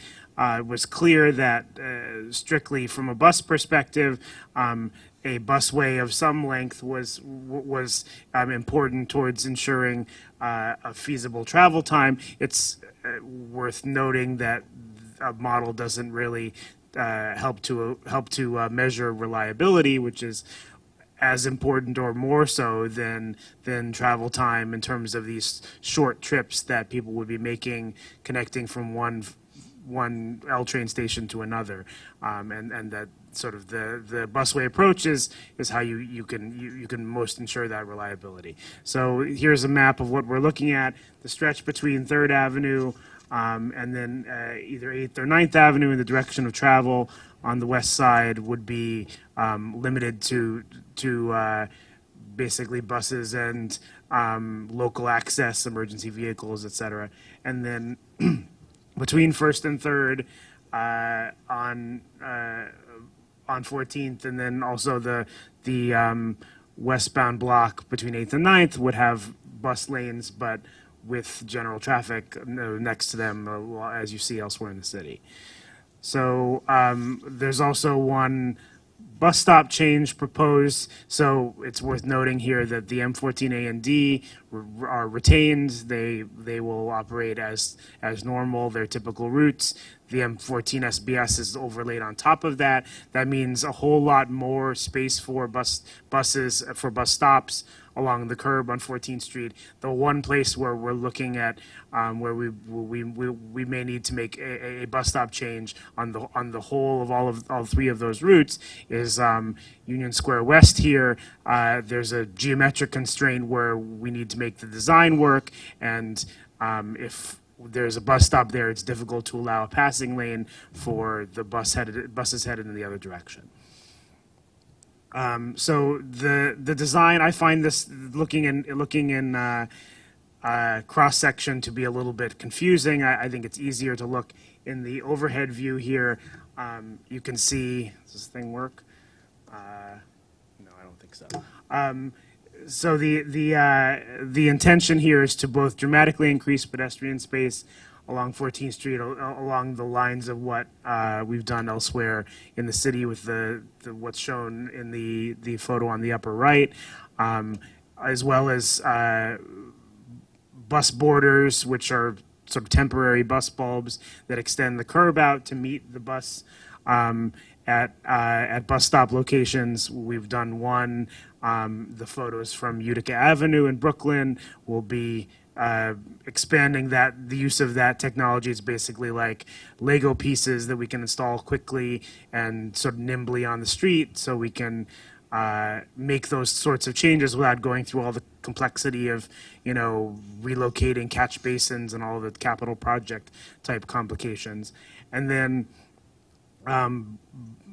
for the purposes of getting people around during the shutdown, the only activity besides bus traffic that we're looking to accommodate on 14th Street is local delivery access. So the remaining space, as sort of shown in the middle of the block, would be for local deliveries. The general parking would be eliminated during the shutdown.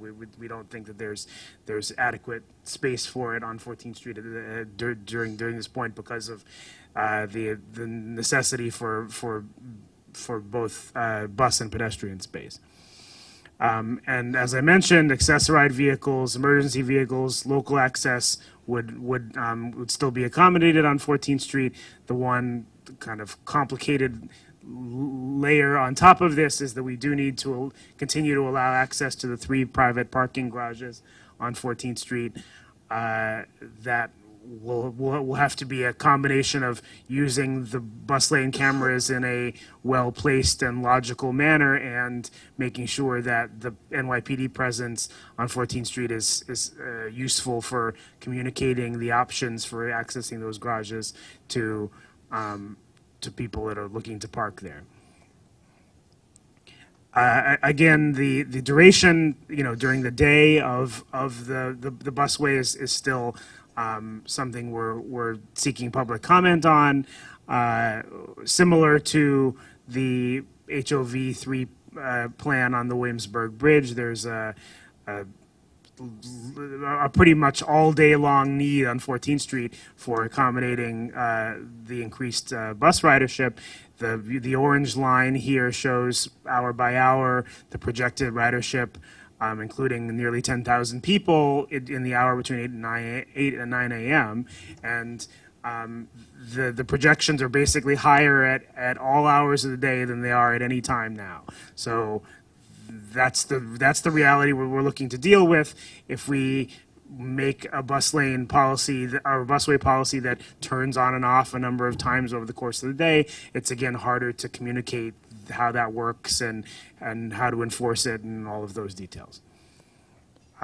Besides what we're doing for the other bike lane expansions that I discussed earlier, we're working with Motivate, the franchise operator of City Bike.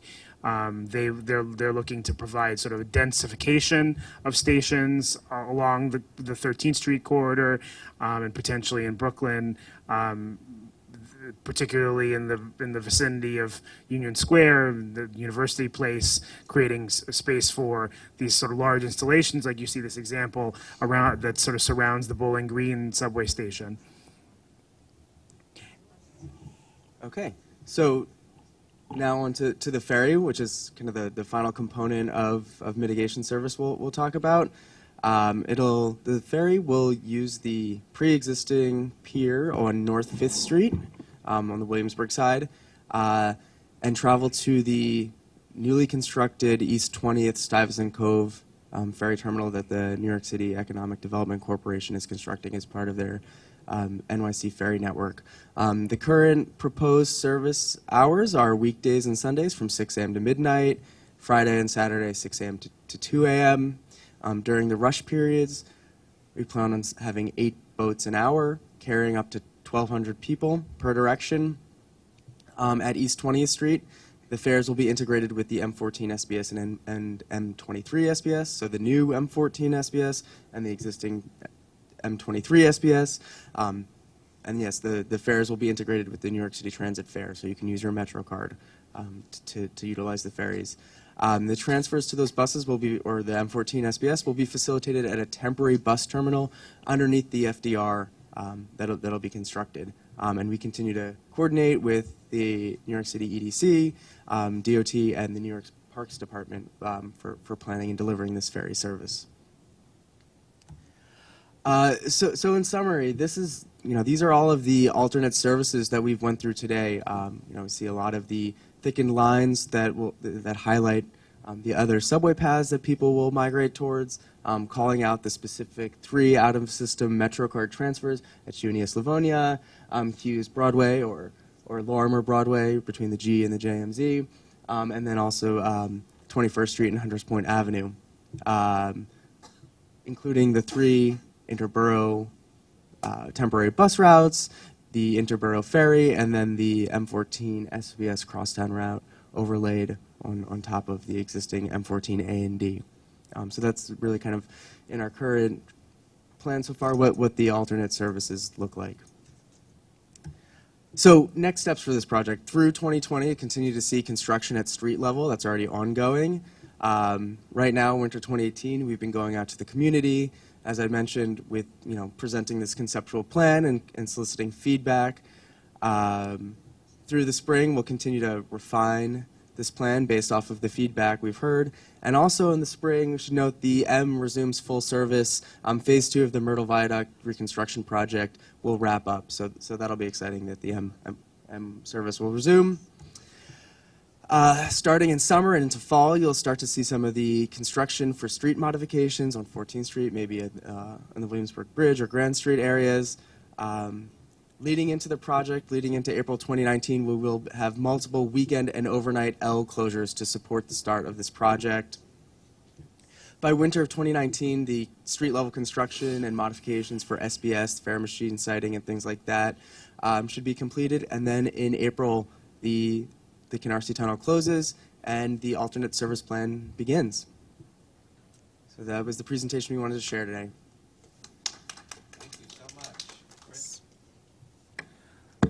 Questions. First of all, there's one main question that I'm glad you mentioned, accessoride on 14th Street. Now, the question I'm a little confused. There's a little mixed communication going on at 14th Street, and I know Edith's not here. Is 14th Street going to be, now we're hearing it open and closed piece of 14th Street being open and closed. That's number concern because, concern is, you got a lot of cars like to go through 14th Street, and some of them don't know how to drive, so forget about that. But if 14th Street going to be, so it's going to be open for more for accessoride, buses, trucks, but anything that means regular car people cannot travel on 14th Street? That during the hours that the busway would be in effect, yes. So when you mean during the fact, that means in rush hours or non-rush hours? That's something we're still working through, but I hope it's right, because there is a communication going around that 14th Street will be closed all the time. And I think we've never said that. I never did. I just said rumors. I think we need to keep an eye on that. Andrew, I cannot hear without the mics. On that point, these busway treatments, both on Grand Street and on 14th Street, So this is a big are change. we talking weekends as well as weekdays? We've not determined that yet either, but As determined, Ellie, I'm not done yet. Ellie, I'm not done. Sorry. Yes, thank you. Regarding the ferry, you mentioned free transfers on your PowerPoint. If someone gets on the L train, go to Bedford Avenue, can they switch to the ferry from there? Yes, they can. So the plan for the ferry is that it'll be similar to an SBS style fare payment. I call the L ferry since it's up there. So the L ferry will have a similar kind of kiosk like you're familiar with for select bus service. Yes. You'll use your Metro card and it'll be And like that's including for a half fare? Yes. So same fare rules apply as just would on wanna an make sure. SBS. So you'll dip your Metro card at a fare machine prior to boarding the ferry. You'll have a proof of payment ticket. You'll hold onto that ticket as you transfer to the M23 or M14, so you'll not need to interact with another fare box. That's kind of that integration. So you can just move right from the ferry onto either bus of your choosing and maintain that proof of payment ticket. The other one is, because Edith's not here, we are very concerned, as she just sent me a message. I'm sorry, Ellie. The message concern is, as accessibilities are going to be concerning because, on the L line, the only station they have to get off is Myrtle-Wyckoff if they're coming from the Rockaway Parkway station. Are you guys going to have planned ambassadors or someone at the last stop, or can we, as Deborah behind me will say the same, can we get someone to remind all conductors at one way and remind people, if you're a person who is this AD, if you're an accessible customer and your destination is Manhattan, you must get off at Myrtle-Wyckoff. There could be any ambassadors or something, because as you know, that we have some people don't pay attention, or as Ken, who's behind me, who has trouble, has hearing or seeing problems. We do going to have those problems for the last few months when it starts. So I know that station staffing is certainly something that we've been working with the stations department on, and making sure that there are a number of resources dedicated to outreach. Yes. At specific key locations. Yes. A staff located at Bedford Avenue for that specific purpose. I don't know that that has been identified, but I'm glad you're saying it better than me, because I was just thinking maybe Myrtle-Wyckoff more to stop them before they get to Bedford. But I agree with what you're saying. I think we can take a note and take that back. Thank you. I'm done, Ellie.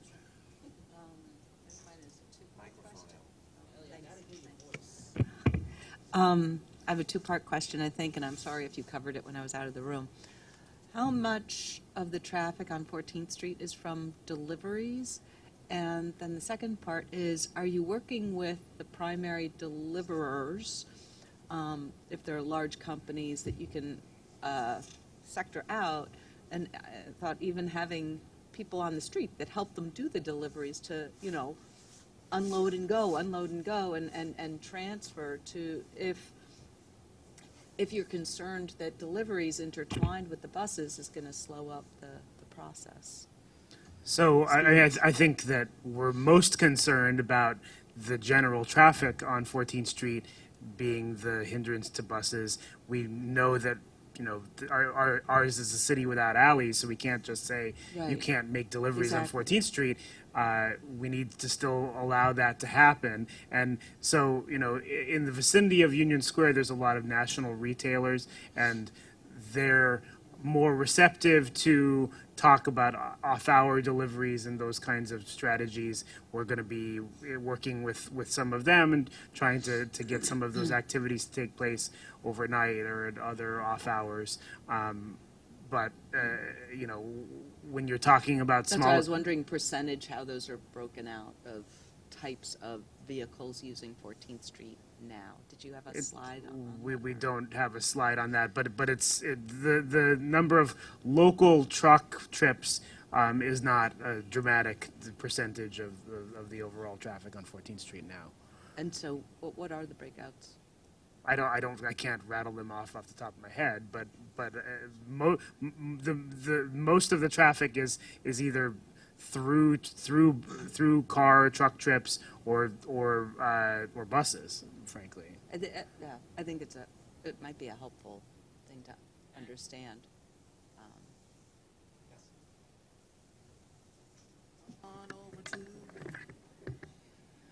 Yes. I used to be a L train rider, and my question is, how are they gonna put a transfer point from First Avenue station to this future Second Avenue subway line?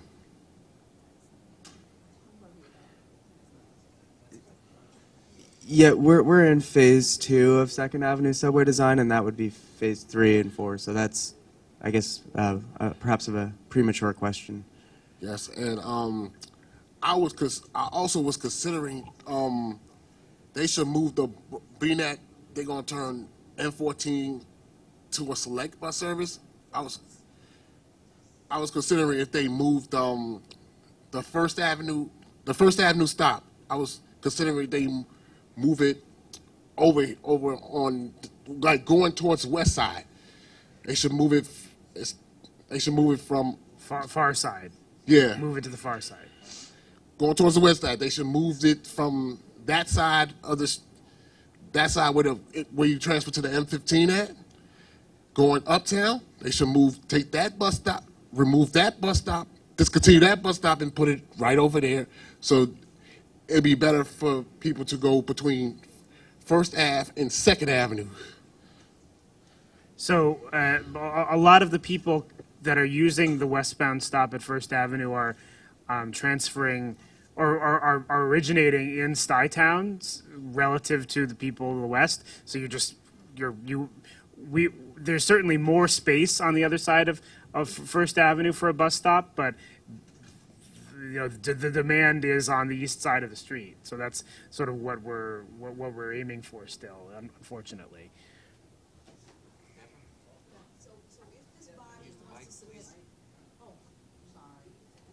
So if this body wants to submit formal recommendations, they should do so in a hurry, correct? Because you're quickly moving towards the final plan.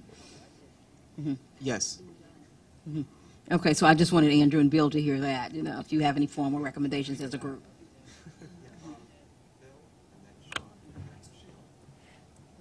Speaking of Stuyvesant Town, I was consulted by somebody who lives there and one of a group that's concerned. This may be beyond the temporal scope of it certainly is beyond your presentation and maybe your study, but I understand that the place where the elevator on the north side of 14th Street is to be placed at Avenue A is on an island with which I am familiar between 14th Street and an internal roadway in Stuyvesant Town, and there is access to the internal roadway system in Stuyvesant Town at Avenue A.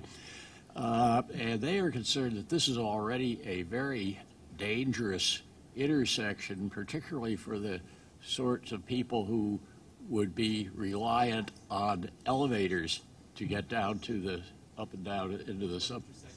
What? Which intersection? Avenue A.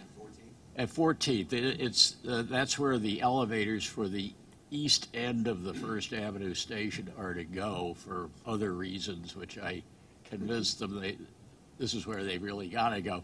But they are well, my question is whether any consideration has been given to enhancement of change, a change in traffic directional systems or enforcement that would mitigate this situation, which they think will get much, much worse when there's an elevator there that they need to use.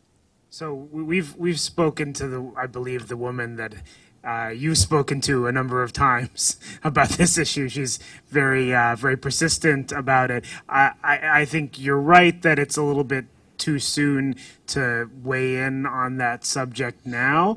I think so there's sort of couple pieces. There's that she thinks the door of the elevator should be turned in the western direction rather than the eastern direction. That I think is fairly easy to respond to in terms of the fact that there's avenues A, B, C, and D that people are coming from in the eastbound direction. You want the door of the elevator to be facing them. That's sort of one matter. And then the second matter of whether we would consider closing the service road to create a larger sort of pedestrian area, that's something we would be open to considering towards the end of this construction work. I think that's something we would want others in Stuytown to be speaking up for besides this one woman. It's something we would certainly consider, though. So you mentioned, unless I misheard, that you're going to be the possibility of adding bus lanes to Grand Street.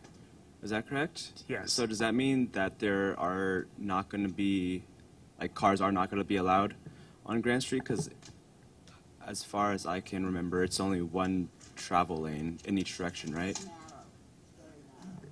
Or are you going to take out parking possibly, or, I mean, I know you So, haven't. I'm sorry that we didn't include the material on Grand Street here. We just wanted to make sure it was manageable amount of stuff. There's a lot of content here. I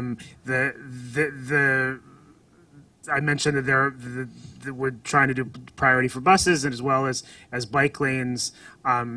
We would, in the design we're currently working with, remove parking in one direction, and then the bus priority would function basically at either end of the stretch of Grand Street where the buses are running to divert traffic off of Grand Street, and then in the middle, if you got to Grand Street via some other means, in the middle you could drive on it like normally. So it's not a typical bus lane in that we don't have space for it in this case. It's a little bit more of a traffic management at either end, really.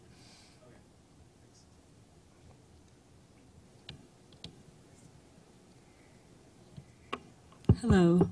I have a question about bus lane enforcement. You said that you're going to be doing cameras, putting cameras on the bus lanes. And right now there's 16 state authorized cameras, but only 12 are in use. So why are you asking for more when not all of them are in use yet? Well, I mean, to start off with, I would say that it would be the preference of DOT that we don't have to go to the state legislature hat in hand every time we want to enforce bus lanes. That's a matter aside. Mm. We are working with current legislation that has a cap of 16 routes. We believe that we will be able to use that cap of 16 to enforce the bus lanes both for the M14 SBS and then for the Cross River routes during the shutdown, and then sort of peel them back off the list because we'll peel back the Cross River routes off the list because we won't need them anymore. It'll be a rare case that the legislation didn't plan for of us deinstituting a bus lane, which is not normally what the city wants to do. We usually, most of the bus routes have been around for 75 years. In this case, we would like to use the cameras to enforce during the shutdown on the Cross River streets, and then return that back to the pool of 16, basically.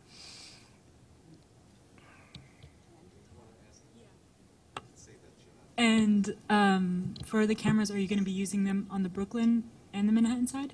Yes. And on the bridge too? Not on the bridge.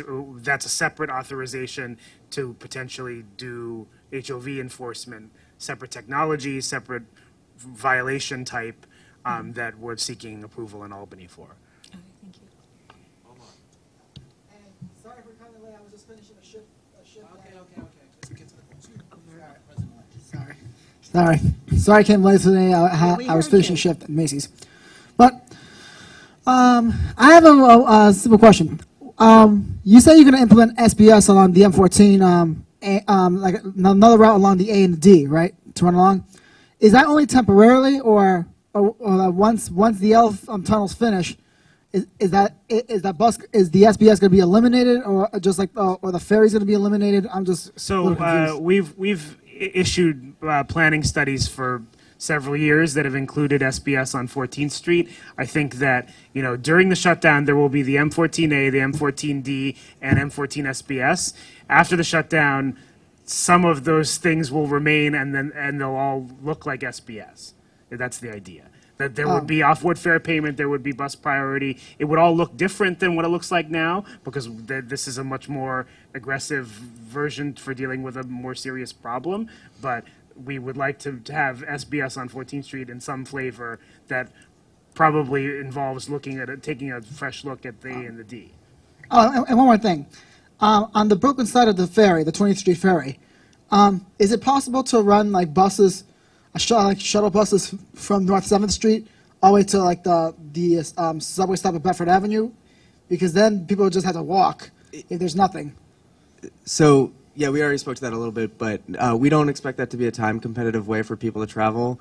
For starters, we can't route buses through North 7th Street. Our own construction project gets in the way of routing any buses there because there is significant street-level construction at Bedford, Driggs, connected with this project. And we think that most passengers will be better served by alternate paths through the subway network. Can you just make one clear on this? You did say how many blocks from the L train station to that ferry? Can you just, how many blocks is that? Because he wasn't here. I don't know exactly how many blocks it is, but it not only is it 3, it's then you have to travel beyond Kent Avenue pretty significantly to the waterfront onto the end of a ferry pier. So the walking access times, even if a bus were to get you to Kent Avenue, it's still a significant walk to the ferry at that location. So again, that's why we really think people who are best served by that are people with travel origins or destinations along the Williamsburg waterfront and really are walking to that ferry in a very small part of the current L train tunnel market. Could you get back, you sort of glossed over the existing parking garages on 14th Street. Is there going to be limited access to those parking garages? And where are the people who... No, I just don't understand, since you're limiting vehicular traffic on 14th Street. But can anybody use those, or just people who are long-term users? And will they be limited when they go in and out of the garage, how far along 14th Street they can then travel?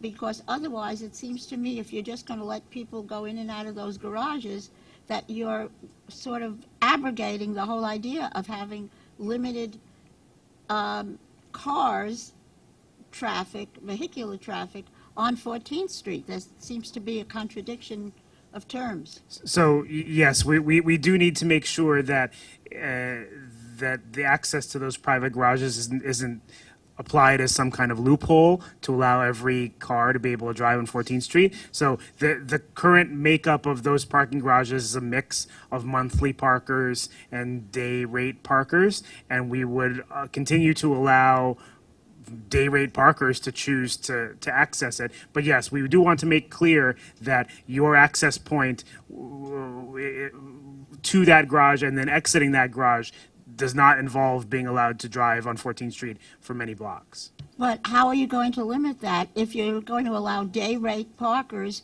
Somebody says, well, I'm going to park and this garage is filled, so I'm going to the next one and then the next one. I mean, isn't it going to be some kind of a control over who uses the garages? So the way that our bus lane cameras can enforce is against anyone who does not make any vehicle that does not make the next legal right turn. So if you've entered on a block with a parking garage, saying you're going to the parking garage, and then you don't turn off of 14th Street on your way out of that block, then you violated, and the camera will catch that.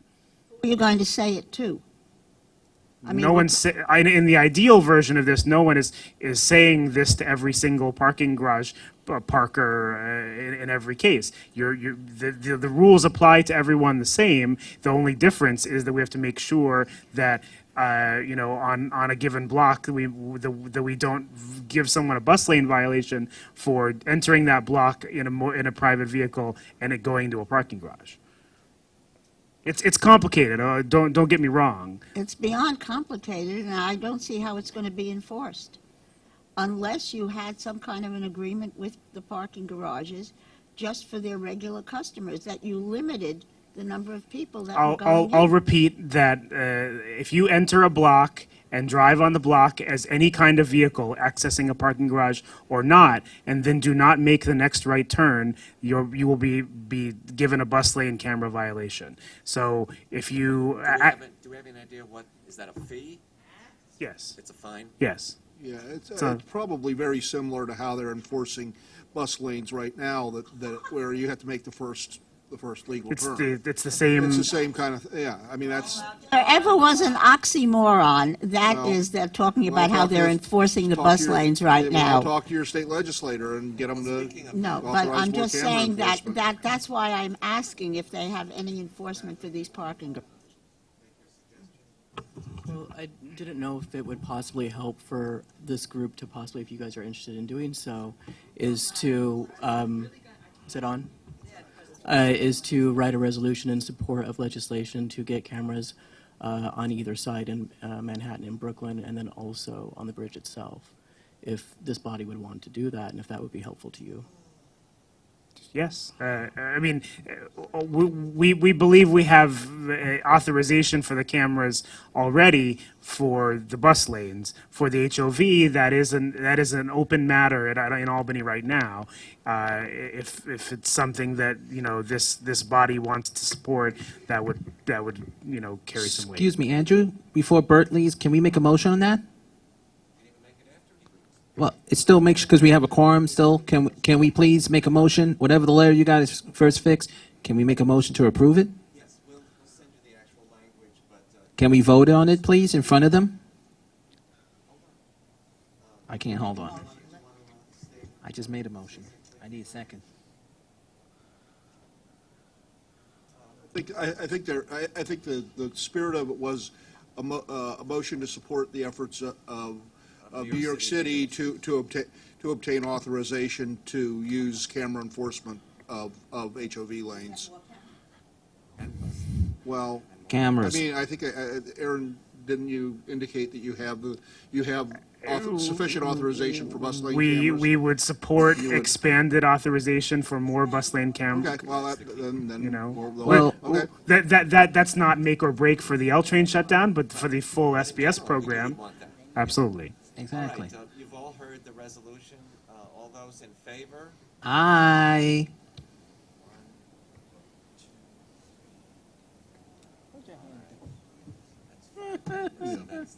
Is there anybody still on the phone? Quorum. No, they're hung up. I think the phone has dropped. People have dropped. Gentlemen, thank you very much for this presentation. I'm sure we'll be talking more about it, and if the plans evolve, can you send an email so we're kept up to press on that? Sure, yep. Thank you so Thank much. you. Thank you. Motion to adjourn.